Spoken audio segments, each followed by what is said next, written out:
Lupe and I, we've been talking about how you, Angie, your sisters, you were born in this country. You worked in the field, so it's a total lie when they say we have to have undocumented illegals doing the field work. Yeah. We worked in the fields. I worked in the fields until I was 15. Angie worked in the fields until she was 35. And your sister Angie Morfin, right? Yes. Now and tell my me. My mother worked in the fields until she was like 65. No kidding. But Ruben is the one that finally talked Angie out of the fields. Uh-huh. Angie was scared. She thought she couldn't do it. Uh-huh. But Ruben would stay up with her after he finished his homework and helped her study the codes, because Angie's a cashier, and to be a cashier you need to know all these codes and you have to take a test.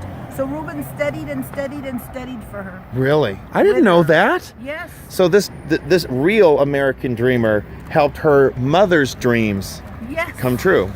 Yes. Wow. And she got out of the field. And that's another reason why we don't want no DACA, no amnesty. No DACA, no amnesty. No, wait a minute. But he died? Wait a minute. No. What happened? Ruben was murdered. Yeah. Ruben was murdered by an illegal alien, which shocked all our family because, we would see them in our neighborhoods. We never thought that they were so dangerous that they would hurt our children. You mean you knew the illegals in your neighborhoods? We knew some of the illegals in our neighborhoods, yes. Wow. Yes, that kind of brazen openness, huh? Yes. Unbelievable. But that's what happened with the government. The government just let them keep coming and keep coming, supposedly because they need them to work in the fields. When I was a young girl, the ones that were working in the fields not only were American Latinos, but all the college kids. That's right. The college kids I heard about north, that. Yeah. There was no jobs except working in the orchards. So during the summer, they would pick the apples and the peaches and the prunes and everything, almonds, walnuts, everything that was up there. It was the college kids on vacation from school that would do that. Okay, well then I'm confused. If there was plenty of legal labor, then why do these businesses and agricultures want all these illegals? What happened was that during World War II, all our men went to war.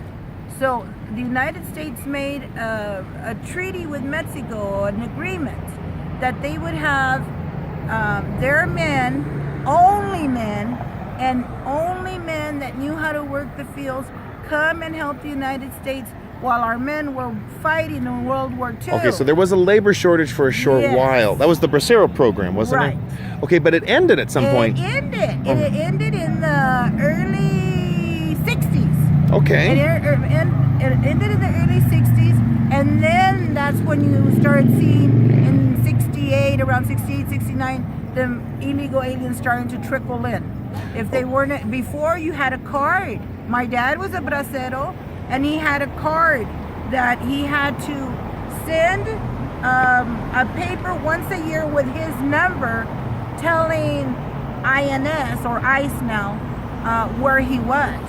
So they were properly vetted. They were documented. Oh, absolutely documented. Okay, but wait a minute. So then why do we see all these illegals coming in? Well, they didn't care. They wanted the same benefits that the braceros had. But the program ended and they couldn't accept it. And one of the things you will learn about the illegal aliens, they don't care about the law. They don't care about what the laws stand for, what America stands for. They just care about their comfort and their benefits. And they're very vindictive. If you do things to them, they're very vindictive. Unbelievable.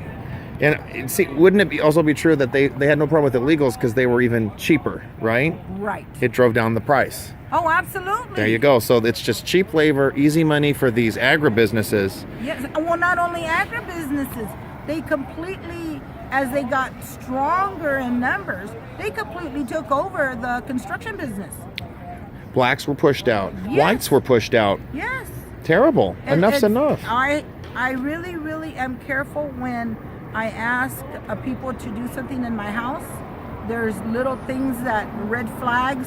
If they have a big, huge truck, usually a Tundra, with blasting Mexican music, it doesn't matter if they talk to you a little bit in English. They're illegal. They're illegal. Enough's enough. We need to put Americans first. Absolutely. Enough. And you have to ask questions. I would rather put an American or a legal immigrant to work than an illegal alien that's lying to me. Wow, terrible. Thanks for sharing this, Lupe. Appreciate it.